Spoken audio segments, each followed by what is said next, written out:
السلام علیکم ورحمۃ اللہ وبرکاتہ۔ الحمد للہ رب العالمین والعاقبۃ للمتقین والصلاة والسلام علی رسولہ الکریم۔ اعوذ باللہ من الشیطان الرجیم، بسم اللہ الرحمن الرحیم۔ قال اللہ تعالی فی القرآن المجید والفرقان الحمید، لقد کان لکم فی رسول اللہ اسوۃ حسنہ۔ محترم حضرات، یہ سیرت رسول اکرم صلی اللہ علیہ وسلم کے اوپر سلسلے وار درس چل رہا ہے اور آج اس کا 15واں درس ہے۔ ہم نے کل تک جو آپ کو بات بتائی تھی کہ حبشہ سے جو ہے وہ مکہ کے جو سفیر تھے وہ ناکام ہو کر کے واپس آ گئے، اور اس درمیان میں دو شخص نے جو اسلام قبول کیا، ایک حضرت حمزہ رضی اللہ تعالیٰ عنہ اور ایک حضرت عمر رضی اللہ تعالیٰ عنہ۔ اس اسلام لانے کے بعد اور مکے سے حبشہ سے جو ان کے سفیر ناکام لوٹے، اب اس کے بعد قریش کا پارا جو ہے وہ گھومنا شروع ہوا۔ یہاں سے ہم گفتگو کریں گے کہ اب اس کے بعد انہوں نے اپنی جو ہے وہ کیا پلاننگ کی کہ کیسے جو ہے وہ اس دعوت کے کام کو روکا جائے، کیونکہ یہ جو حضرت عمر کا اسلام ہے اور حضرت حمزہ رضی اللہ تعالیٰ عنہ کا اسلام، اور پھر حبشہ سے وہاں سے ناکامی، اور اسی درمیان میں ایک چیز اور بھی ہوئی، وہ یہ کہ ان لوگوں نے نبی کریم صلی اللہ علیہ وسلم کے بارے میں یہ طے کر لیا کہ اب ایک ہی طریقہ ہے کہ اللہ کے رسول کو قتل کر دیا جائے، اس کے علاوہ اب کوئی کام ہم نے سمجھا کر بجھا کر جتنا بھی ہو سکتا تھا معاملے کو حل کرنے کی کوشش کی، لہذا اب ایک ہی طریقہ ہے کہ اللہ کے رسول کو قتل کر دیا جائے۔ یقینی بات ہے کہ دنیا والے ایک چال چلتے ہیں، پروردگار عالم کہتا ہے ہم بھی ایک چال چلتے ہیں، اور پھر کہتا ہے کہ بہترین چال چلنے والوں میں پروردگار عالم ہے، اس کے آگے سارے لوگوں کی چالیں کیا ہوتی ہیں؟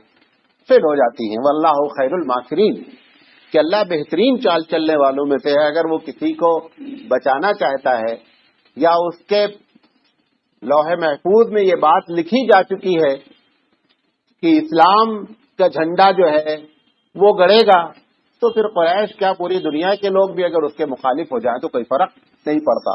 بہرحال لیکن ابھی فیوچر ڈارک ہے پبلک کے لیے، سمجھ میں نہیں آ رہا ہے معاملہ کس کروٹ اونٹ بیٹھے گا۔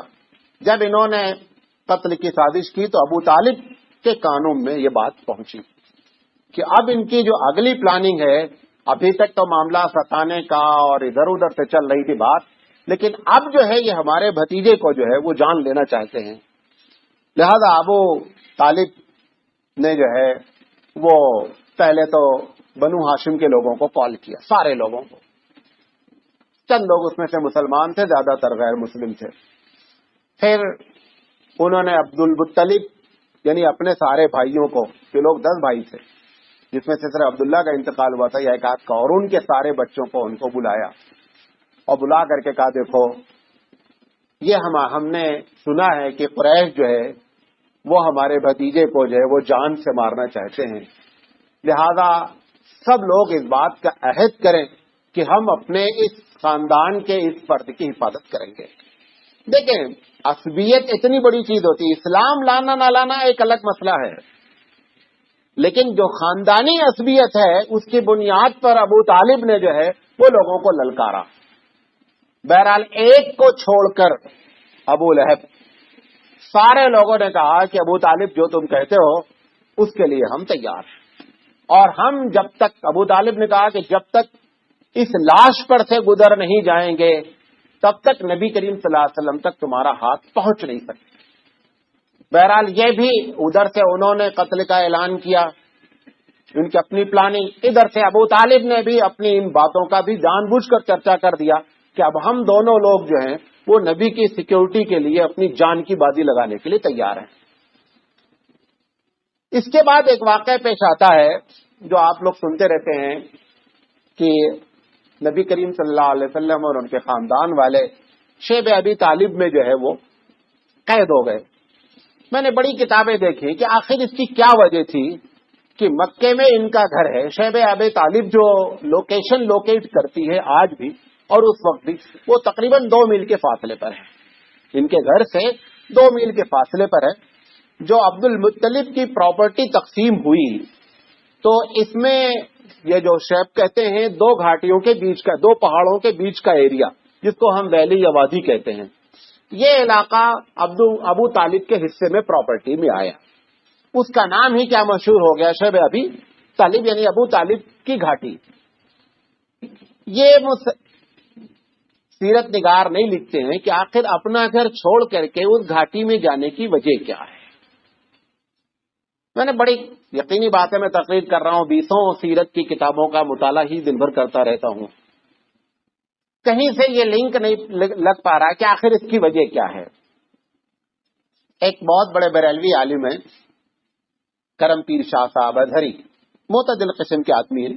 یہ ضروری نہیں کہ ہر آدمی کو غلط ہی کہا جائے، جو معتدل ہے اس کو معتدل بھی کہنا چاہیے. اچھے عالم ہیں، بلکہ اس پورے 100 سال کے اندر اگر بریلویوں میں کوئی عالم تھوڑا سے معتدل پیدا ہوا ہے تو 2-3 لوگ ہیں. اس میں سے ایک یہ ہیں، پاکستان کے ہیں. ان کی ایک سیرت کی کتاب ہے ضیاء النبی، تقریباً 7 جلدوں میں ہے، اور ایک جلد جو ہے 600 صفحے پر مشتمل ہے. اور ایک ان کی کتاب جو ہے تفسیر پر بھی ہے، ضیاء القرآن کے نام پر، وہ بھی اچھی ایک حد تک. اور ان کے اندر مزاج میں جو اعتدال ہے وہ بھی ہمارے اکابرین کا حوالہ دیتے ہیں. مولانا تھانوی کا بھی حوالہ دیتے ہیں، مولانا شبلی کا بھی حوالہ دیتے ہیں، نشر الطیب کا حوالہ مولانا تھانوی کا دیتے ہیں. تو ہمارے اکابرین کو بھی نقل کرنے کی کوشش کرتے ہیں. تو ان کی کتاب سے جبکہ کھل کر انہوں نے نہیں لکھا، انہوں نے یہ لکھا کہ جب ان کے قتل کی پلاننگ ان لوگوں نے کر لی نبی کریم صلی اللہ علیہ وسلم کے، تو ابو طالب کو یہ محسوس ہوا کہ مکے میں جہاں ہم رہ رہے ہیں یہاں پر سیکیورٹی نبی کریم صلی اللہ علیہ وسلم کی نہیں ہے. لہذا اگر ہم لوگ سارا پورا خاندان یا 2 خاندان بنو عبد المطلب اور بنو ہاشم، اگر ہم سارے لوگ جو ہے وہ اپنے اس زمین پر شفٹ ہو جائیں جو 2 پہاڑوں کے بیچ میں ہے، تو دونوں پہاڑوں کی جانب سے سیکیورٹی ہے، اور ہم صرف ہمارے ہی لوگ وہاں موجود رہیں گے. جیسے بھی باہر کا آدمی آئے گا ہم کو فوراً پتہ چل جائے گا باہر کا کوئی آدمی آیا ہے. اور یہاں جو مکہ ہے یہ تو بازار ہے، لوگ گھومتے رہتے ہیں، آتے رہتے ہیں، جاتے رہتے ہیں، کسی کو آپ پوچھ نہیں سکتے. لیکن وہ خاص علاقے میں اگر کوئی بھی باہر کا چہرہ نیا نظر آیا تو ہم اس سے پوچھ سکتے ہیں بھائی یہاں کس لیے آئے ہو. تو ایسا لگتا ہے کہ اس بنیاد پر ابو طالب نے اپنے دونوں خاندان والوں سے کہا کہ ہم لوگ پورے کے پورے وہاں شفٹ ہو جاتے ہیں. یہ اصل مقصد نبی کریم صلی اللہ علیہ وسلم کی سیکیورٹی تھی. بہرحال پورا خاندان شفٹ ہو گیا. اچھا، اب قریش کو اور لگا کہ یار یہ تو دونوں جو خاندان ہیں یہ زبردست مل گئے ہیں، اگر نبی کریم صلی اللہ علیہ وسلم پر خدا نہ خواستہ ہم لوگوں نے ہاتھ اٹھایا تو یہ تو ہم دونوں خاندان مل کر کے ہماری چٹنی بنا دیں گے. لہذا تھوڑا سا سوچ سمجھ کر قدم بھی اٹھانا چاہیے. تو ان لوگوں نے ایک پلاننگ اور کی، ایک میٹنگ اور ہوئی. ان کی میٹنگ میں یہ طے ہوا کہ ان دونوں خاندان سے پورا سوشل بائیکاٹ کر لیا جائے. بائیکاٹ میں بنیادی چیز آپ کو بتا رہا ہوں کن چیزوں کا بائیکاٹ کیا گیا. نمبر 1 بائیکاٹ یہ کیا گیا کہ مکہ جو ہے وہ بازار ہے، یہاں پہ لوگ اپنا سامان لاتے ہیں اور بیچتے ہیں. کوئی بھی ان دونوں خاندان والوں کو نہ سامان بیچے گا نہ ان سے سامان خریدے گا، نمبر 1. نمبر 2، کوئی بھی بات نہیں کرے گا ان دونوں خاندان والوں سے، کسی قسم کی السلام علیکم وعلیکم السلام بھی نہیں رہے گا، ایک دم بائیکاٹ ہو جائے. اور تیسری شکل، ان کے گھر سے نہ کوئی لڑکی لائے گا اور نہ ان کے گھر میں کوئی لڑکی دے گا. تو گویا سماجی لحاظ سے بھی بائیکاٹ کر دیا، سوشل لحاظ سے بھی بائیکاٹ کر دیا، اکنامیکل لحاظ سے بھی بائیکاٹ کر دیا. لمبی چوڑی داستان میں اس کے طرف. بہرحال میں نے ان کا تینوں کا خلاصہ بتا دیا. یہ تینوں طرح کے بائیکاٹ کر کے ایسا نہیں ہوا کہ صرف کیا گیا. عربوں کا دستور یہ تھا کہ جو بہت اہم میٹر ہوتا تھا، بہت خاص، تو اس کو وہ لے کر کے لکھ کر کے کعبہ کے اندر ٹانگ دیتے تھے. اور یہ اس بات کی علامت ہوتی کہ مطلب یہ اس وقت سب سے اہم ایشو ہے. کسی کا کلام بھی پسند آ جاتا تھا کسی شاعر کا تو وہ بھی لکھ کر کے جو ہے وہاں ٹانگا جاتا تھا. موطا مالک کے بارے میں امام مالک رحمۃ اللہ علیہ نے جو حدیث کی کتاب ہے موطا مالک کے بارے میں بھی ہے کہ اس کے بارے میں یہ بادشاہ نے خیال ظاہر کیا کہ اس کو جو ہے وہ بیت اللہ میں اس کو رکھا جائے کیونکہ یہ اتنی اہم کتاب ہے. کیونکہ شاہ ولی اللہ رحمۃ اللہ علیہ جیسے آدمی جو ہے موطا مالک کو کہتے ہیں کہ بخاری کے ٹکر کی کتاب ہے, لہذا اس کو جو ہے رکھا ہے. بہرحال یہ ایک دوسری بات ہے. تو ان لوگوں نے یہ پورا جو ہے دستاویز لکھا, اس کی ڈرافٹنگ کی گئی, اور ڈرافٹنگ کرنے کے بعد لکھنے کے بعد اس کو بیت اللہ میں رکھ دیا گیا حفاظت کے ساتھ. اور اس پر اب یہ جو ان لوگوں نے وادی میں رہنا شروع کیا, اس پر پوری سیکیورٹی کی یہ مکے میں کون بھی آتا ہے تو اس سے کوئی بات نہیں کرنا. ابو لہب اور ابو جہل نے پورا جال بچھا رکھا تھا کہ کسی طریقے سے یہ, کیونکہ جب یہ کھانا پانی دانا سے پریشان ہو جائیں گے تو نتیجہ یہ نکلے گا کہ یہ سرنڈر ہو جائیں گے, کیونکہ کھانا پانی کا مسئلہ ہے مین. بہرحال نبی کریم صلی اللہ علیہ وسلم اور ابو طالب پورا خاندان اسی میں رہنے لگا. اب جب رہنے لگا تو کچھ دن تک تو معاملہ چلتا رہا جو ان کے پاس اسٹاک کھانے وانے کا تھا. اب یقینی بات ہے کہ آدمی 3 سال کا تو اسٹاک نہیں رکھے ہوئے. اب جب کھانا ختم ہونا شروع ہوا, اب یہ کہیں سے خریدنا چاہتے ہیں تو کوئی دیتا نہیں ہے. پیسہ بھی ہے, پیسہ آپ کے پاس ہو, کرفیو لگا ہو, سامان نہ خرید سکتے, پیسہ تو نہیں کھا سکتے, پیسے سے سامان ہی خریدنا ہے. اب ان کے لیے ایسا کرفیو لگ گیا بیچاروں کے لیے کہ یہ نکل کر کوئی بھی بازار میں سامان نہیں خرید سکتے.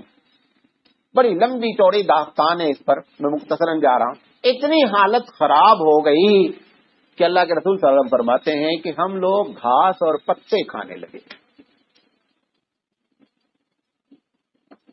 اور جب آدمی کھانا نہیں کھاتا تو آنتیں کیا ہوتی ہیں, سکڑ جاتی ہیں.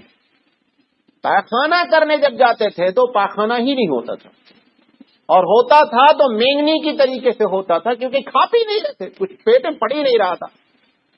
ایک دن کا واقعہ ہے کہ ایک چمڑے کا سوکھا ہوا ٹکڑا مل گیا تو اس کو بھون کر کے جو ہے لوگوں نے کھایا. یہاں تک حالات خراب ہوئے. پھر بھی ایک سوال ہے کہ 3 سال تک کچھ نہ کچھ تو آنا جانا لگا ہوگا, ورنہ 3 سال تک کہاں سے کھاتے رہے. کتنے بھی حالات خراب ہوں, کچھ لوگ تو انسانی درد رکھتے ہیں. تو 3 آدمی کا نام آتا ہے, خاص کر ہشام بن عمر کا, اور حکیم بن ہزام کا, اور ابو البختری کا. یہ 3 آدمی مسلمان نہیں تھے اس وقت.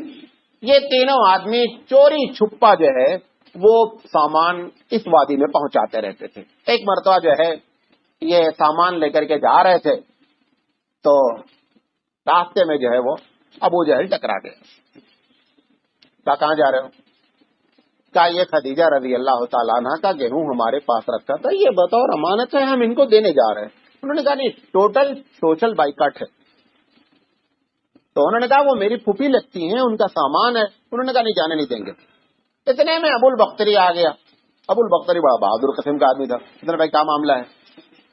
کہا بھائی میں تھوڑا سا گیہوں لے کر جا رہا ہوں خدیجہ رضی اللہ تعالیٰ عنہ کے پاس, اور یہ جانے نہیں دے رہے ہیں. تو ابو البختری نے کہا ابو جہل سے کیوں نہیں جانے دیتے بھائی, جب ان کا گیہوں رکھا ہوا مالے جا رہا ہے تو کہا نہیں جانے دیں گے. خیر ابو البختری کو غصہ آیا, وہ اتفاق سے اونٹ کا دبا کیا ہوا کھوپڑی وہاں پڑی ہوئی تھی, اٹھایا اور اٹھا کر کے ایک لگایا ابو جہل کے سر. ایک جب مارا ابو جہل کو تو ابو جہل گر پڑا. اس کے بعد زبردست دھنائی کی. ابو جہل سب سے زیادہ ابو البختری کے ذریعے مارا گیا, خوب توڑائی ہوئی. اچھا اتفاق سے جب مارا جا رہا تھا تو ابو طالب بیت اللہ میں موجود تھے. اس کو یہ بڑی تکلیف ہوئی کہ اب یہ پوری نیوز نبی کریم صلی اللہ علیہ وسلم کے خاندان کو پہنچے گی کہ ابو جہل کی خوب توڑائی ہوئی ہے. اس سے اس کو بڑی ہوئی. بہرحال ابو البختری نے دبا کر کے مارا. بہرحال گیہوں اس نے کہا کہ تمہاری مجال نہیں کہ جانے نہیں دو. بہرحال گیہوں پہنچ گیا. اس کے بعد یہ تقریباً سن 7 ہجری میں بائیکاٹ شروع ہوا. 7 ہجری کہہ رہا ہوں, 7 نبوت میں. 3 سال تک بائیکاٹ رہا. تیسرے سال چل رہا تھا. ابھی درمیان میں بہت مسائل آئے ہیں, لیکن دعوت کا کام بہت حد تک سمٹ گیا. صرف اللہ کے رسول صلی اللہ علیہ وسلم حج کے موقع پر نکل کر کے آ کر کے بات باہروں سے کر لیتے کہ مکے میں اب حقیقت میں کوئی فرد بچا نہیں تھا جس سے ڈائریکٹ آپ بات کریں.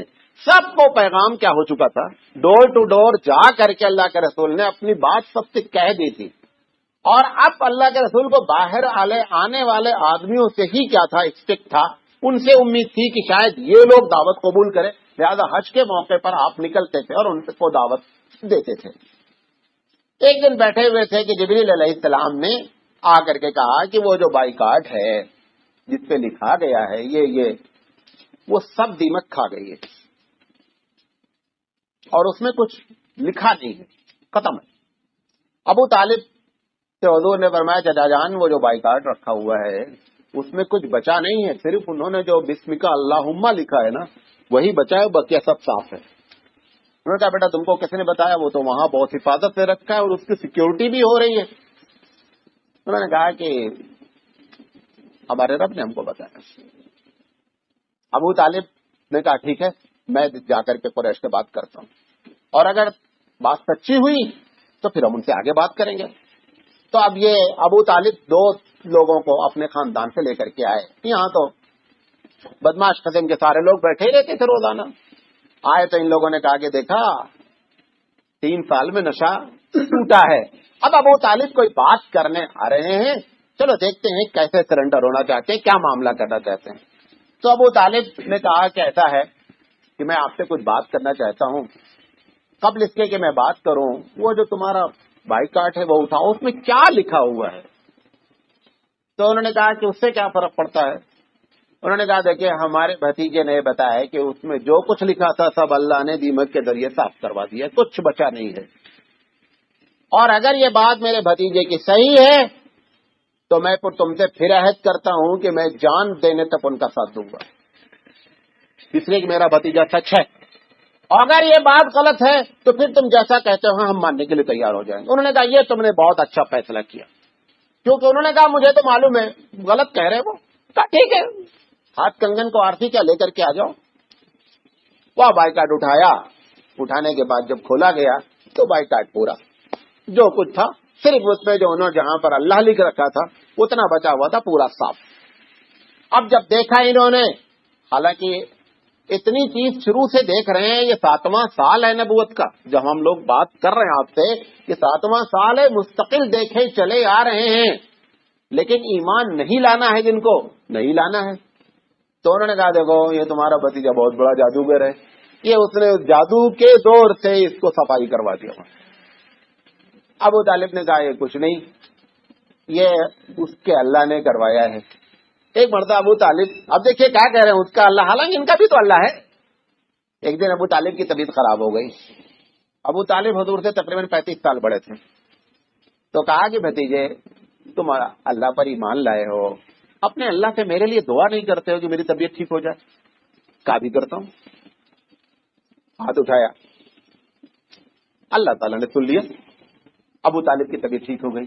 تو ابو طالب نے کہا کہ محمد صلی اللہ علیہ وسلم، کہا محمد تمہارا اللہ تمہاری بات بہت مانتا ہے۔ کہاں مانتا ہے؟ کہا کہ تم اللہ کی بات ماننے لگو تمہاری بات بھی ماننے لگے۔ کہا یہی تو نہیں ہوتا نا۔ حالانکہ ان کو معلوم ہے کہ پروردگار عالم محمد صلی اللہ علیہ وسلم کے ساتھ ہے، اور کہہ بھی رہے ہیں کہ تو کوئی بات کرتا ہے تو تیرا اللہ تیری بات مان لیتا ہے۔ تو انہوں نے فرمایا کہ اگر تم بھی اللہ کی بات ماننے لگے تو اللہ تمہاری بات بھی ماننے لگے گا۔ بہرحال نبی کریم صلی اللہ علیہ وسلم نے یہ پیشین گوئی کی، وہی کے اشارے سے نتیجہ یہ ہوا کہ جب اس کو نکالا گیا تو اس میں کچھ نہیں تھا۔ بہرحال قریش نے ماننے سے انکار کر دیا۔ جب انکار کیا تو یقینی بات ہے نفسیاتی طور پر اس کے دودھ، بھئی کچھ لوگ تو سوالے موجود ہیں اندر نا، تو 5 لوگوں نے یہ طے کیا کہ یار یہ ایک تو بہت بڑی بد اخلاقی کی بات ہے کہ ہم کھانا کھائیں، وہ پیسہ رکھتے ہوئے بھی کھانا نہیں خرید سکیں، یہ بہت بڑا ظلم ہو رہا ہے۔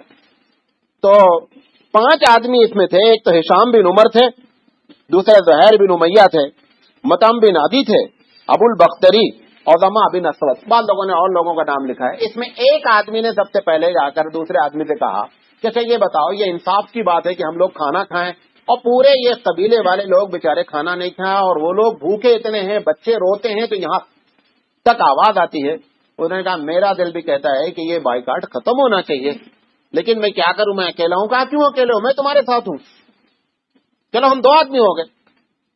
کہا اچھا، پھر جا کر ایک دوسرے آدمی سے ملا، پھر ان سے بھی یہی کہانی بتائی۔ تو انہوں نے کہا لیکن ہم بھی تو چاہتے ہیں، لیکن سوال ہے اکیلے کا، ہم اکیلے کیوں ہیں، میں ہوں تمہارے ساتھ، اور ایک اور بندہ ہے، پہلے والے کا نام لیا، 3 ہو گئے۔ اس طریقے سے 5 آدمی یہ لوگ ہو گئے۔ انہوں نے کہا کل مکے جا کر، میں بیت اللہ جا کر کے صبح اس کا اعلان کر دینا ہے کہ ہم اس کو نہیں مانتے، جو کرنا ہو کر لو۔ یہ جب اس میں سے جب یہ صبح کا وقت ہوا تو زہیر بن امیہ بڑے بہادر قسم کے آدمی تھے، مسلمان نہیں تھے اس وقت، انہوں نے کہا کہ قریش والوں سنو، یہ جو کچھ تم نے چکر چلا رکھا ہے اللہ کے رسول اور ان کے خاندان والوں کے ساتھ، یہ انسانیت کے خلاف ہے۔ جب تم لکھ رہے تھے تو بھی ہم نے ساتھ نہیں دیا تھا، لیکن تم نے زبردستی اس کو لکھ کر ٹانگ دیا، اور اب ہم اعلان کرتے ہیں کہ ہم اس پرچے کو وہاں سے اٹھائیں گے اور پھاڑ کر چکنا چور کر دیں گے۔ ابو جہل نے کہا کہ تم نہیں پھاڑ سکتے ہو۔ ابو جہل نے کہا کہ تمہاری ہمت نہیں کہ تم پھاڑ دو اس کو۔ تو دوسرے شخص کھڑے ہوئے جو ساتھ میں سپورٹ، اب ان کو تو پہلے معلوم نہیں، یہ پانچوں پلاننگ کر کے آئے ہیں۔ دوسرے شخص کھڑے ہوئے، انہوں نے کہا یہ صحیح کہتے ہیں، تم جھوٹے ہو، ہم پھاڑ کے رہیں گے۔ پھر ابو جہل نے کہا کہ کیسے تمہاری ہمت ہے؟ تیسرا کھڑا ہوا، کام پھاڑ کے رہیں گے۔ بہرحال یہ پانچوں آدمی جو ہے وہ زبردستی بیت اللہ کے اندر گھس کر کے پرچہ اٹھا کے لے کر آئے، تو دیکھا اس میں تو کچھ لکھا ہی نہیں ہے، وہ تو دیمک چاٹ چکے تھے۔ وہ جو بچا تھا انہوں نے پھاڑ پھوڑ کے کنارے پکا اور کہا آج سے بائیکاٹ ختم۔ اب 3 سال کا عرصہ یہ گزر چکا تھا۔ نبی کریم صلی اللہ علیہ وسلم اس 3 سال کے بعد اب پھر اپنے آبائی گھر میں آئے۔ اب دیکھیں اللہ تعالیٰ بھی عجیب عجیب امتحان لے رہا ہے۔ اب یہ 3 سال کا مطلب یہ ہے کہ نبوت کے 10 سال ہو گئے، ہے نا؟ 7 سال میں بائیکاٹ شروع ہوا، 3 سال تک لگاتار بائیکاٹ چلتا رہا، تو ٹوٹل یہ جو ہو گیا وہ 10 سال نبوت کے ہو گئے۔ ابھی 3 سال اللہ کے رسول کو مکے میں اور رہنا ہے، یہ 10واں سال ہے۔ اب سب سے بڑا سپورٹر ابو طالب ہیں۔ ابو طالب کا انتقال ہو گیا۔ اللہ بھی چاہ رہا نا کہ سچائی جو ہے وہ اپنا راستہ خود بناوے۔ یہ کب تک بیساکھی چلے گی؟ بیساکھی نہیں چل پائے گی۔ اب سچائی کو خود آگے قدم بڑھانا ہے۔ ابو طالب کے بارے میں ایک طبقہ کہتا ہے کہ ابو طالب مسلمان ہو گئے، ویسے انہوں نے لا الہ الا اللہ نہیں پڑھا، بقیہ سب کچھ کیا ہے۔ لیکن بخاری کی روایت ہے، علامہ شبلی نے گھر کے اس کے اوپر تنقید کی ہے کہ بخاری کی جس روایت میں ذکر ہے کہ ابو طالب ایمان نہیں لائے، اس میں ایک راوی مسیب ہیں، آخری راوی، اور وہ مسیب راوی فتح مکہ پہ ایمان لائے ہیں۔ انہوں نے اس واقعے کو کیسے بیان کر دیا جبکہ وہ تو ایمان ہی بعد میں لائے ہیں؟ لیکن حقیقت یہ ہے کہ بخاری کی دوسری حدیث بھی ایسی ہے جس میں یہ صراحتاً معلوم ہوتا ہے کہ اللہ کے رسول صلی اللہ علیہ وسلم کے کہنے کے باوجود بھی ابو طالب ایمان نہیں لائے۔ ہوا یہ کہ جب یہ بیمار ہو گئے اور ان کے اوپر آثار موت کے طاری ہونے لگے تو قریش نے پھر ایک میٹنگ کی۔ انہوں نے کہا دیکھو یہ وقت اچھا ہے، چل کے ابو طالب سے بات کریں، آخری وقت میں کچھ اپنے لوگوں کو وصیت کر جائیں تاکہ معاملہ کچھ سلٹ جائے، معاملہ بن جائے۔ یہ معاملہ بگڑتا ہی جا رہا ہے۔ یہ لوگ پھر جو ہے ابو جہل اور ابو لہب اور امیہ، یہ 4-5 لوگ مل کر کے آئے اور آ کر کے ان کو سمجھایا کہ بھائی اپنے بھتیجے سے کچھ لو، کچھ دو کی بات کر لو۔ انہوں نے کہا کیا مطلب؟ انہوں نے کہا کہ بھائی ایسا ہے کہ یہ اپنے مذہب پر عمل کریں، ہم اپنے مذہب پر عمل کریں، ہمارا تم سے کوئی تعلق نہیں رہے، ٹھیک ہے؟ تم کو جیسے عبادت کرنی کرو، ہمارے عبادت کے بارے میں کچھ نہیں بولو، پازیٹو بات کرتے رہو۔ ابو طالب نے کہا ٹھیک ہے میں اپنے بھتیجے سے بات کروں گا۔ حضور صلی اللہ علیہ وسلم کو بلایا اور بلا کر کے پھر انہوں نے اپنے موت کے وقت کی آخری بات کہی۔ نبی کریم صلی اللہ علیہ وسلم نے کہا، یہ بھی بیٹھے ہوئے تھے چاروں بدماش قسم کے لوگ، اللہ کے رسول صلی اللہ علیہ وسلم نے کہا کہ دیکھو میں تم کو ایک کلمہ کہتا ہوں، اگر تم مان لو نا معاملہ بن جائے۔ تو ابو جہل بولا وہ کیا ہے؟ ایک نہیں بیٹا میں 10، کہتا ہے بیٹا میں 10 کلمہ ماننے کے لیے تیار ہوں، بولو۔ حضور نے فرمایا تمہاری دنیا بھی بن جائے گی، آخرت بھی بن جائے گی۔ حضور نے فرمایا لا الہ الا اللہ محمد رسول اللہ کہہ دو، معاملہ بن جائے۔ انہوں نے کہا یہی کہنے کے لیے یہی تمہارے پاس ایک کلمہ ہے؟ یہ لوگ اٹھ کر کے چلے گئے۔ ابو طالب نے پھر بلایا اپنے بھتیجے، انہوں نے کہا بھتیجے تم نے جو بات کہی سب سچ کہی ہے۔ اب اس سے لوگ کہتے ہیں کہ ابو طالب ایمان لے آئے، جب یہ ساری بات مان رہے ہیں تو لے آئے ایمان۔ یہ ایک واقعہ کہ جب وہ چلے گئے تو انہوں نے کہا کہ بیٹا جو کچھ تم نے کہا سب سچ کہا میرے بھتیجے، کوئی غلط بات تم نے ان سے نہیں کی، صحیح کہا کہ لا الہ الا اللہ محمد رسول اللہ کہہ دو تم نجات پا جاؤ گے۔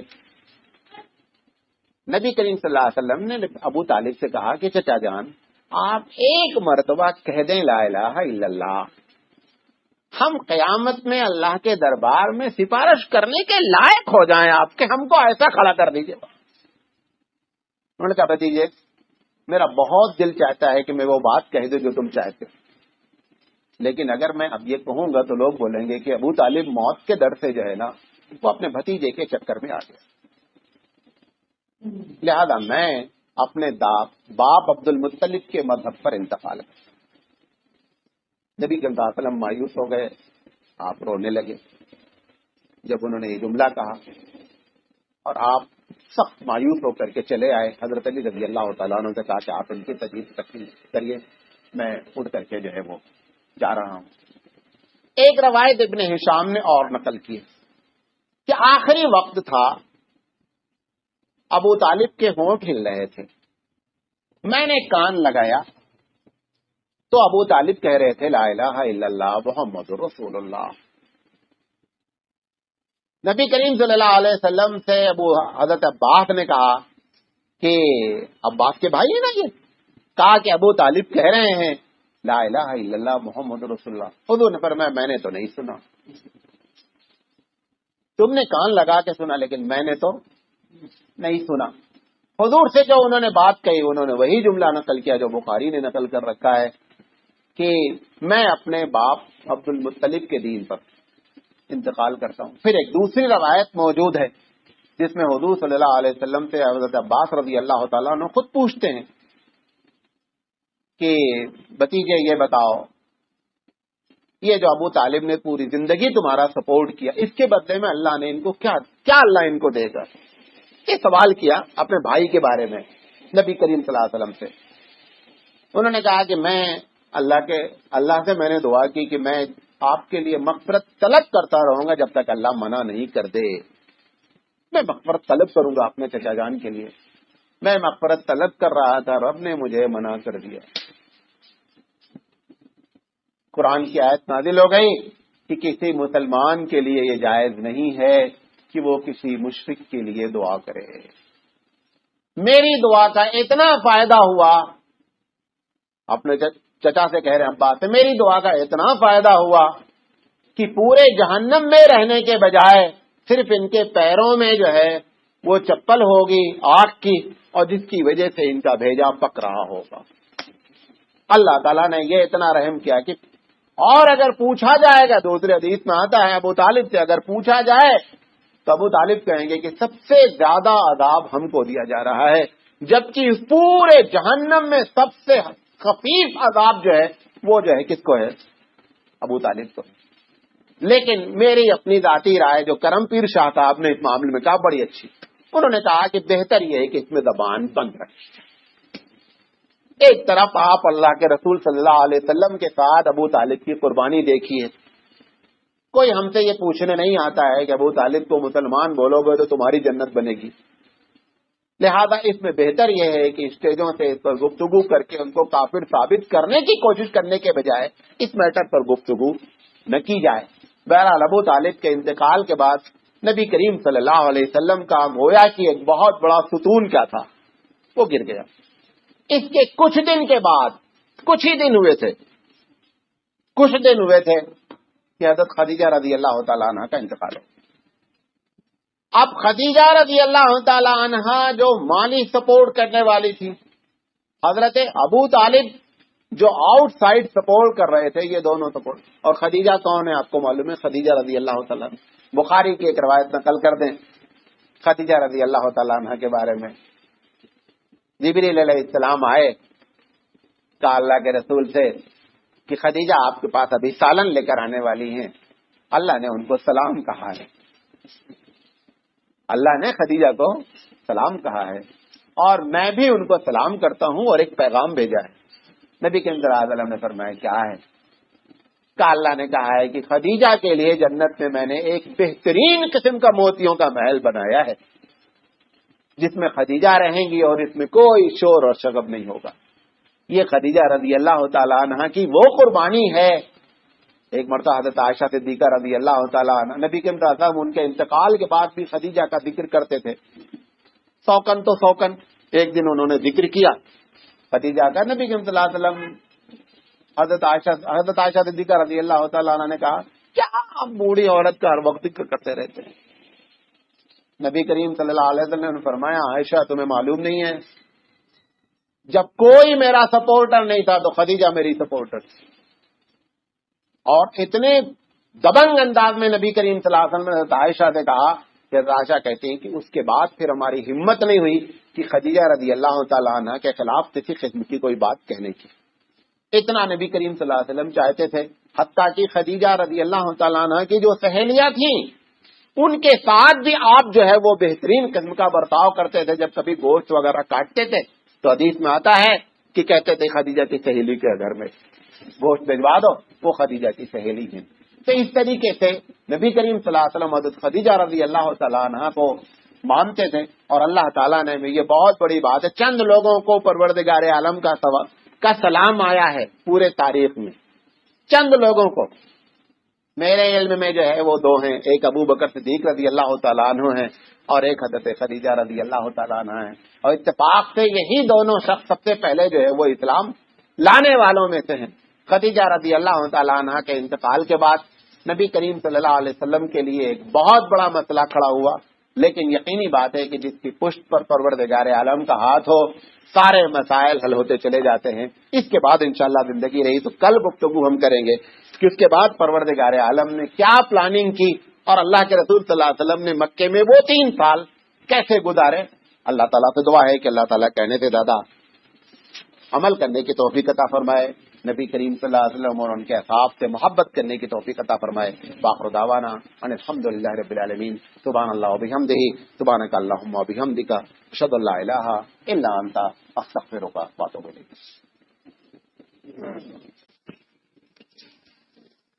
محترم حضرات، اگر کسی صاحب کو تقریر سننے کے بعد کسی قسم کا اشکال ہو یا کوئی بات ہو تو آپ جو ہے وہ ہمارا ای میل ایڈریس ہے، آپ اس پر جو ہے وہ ای میل کر سکتے ہیں. انشاءاللہ جواب دینے کی ہم کوشش کریں گے. ای میل ایڈریس نوٹ کر لیں: عمری قاسمی UMRIQASMI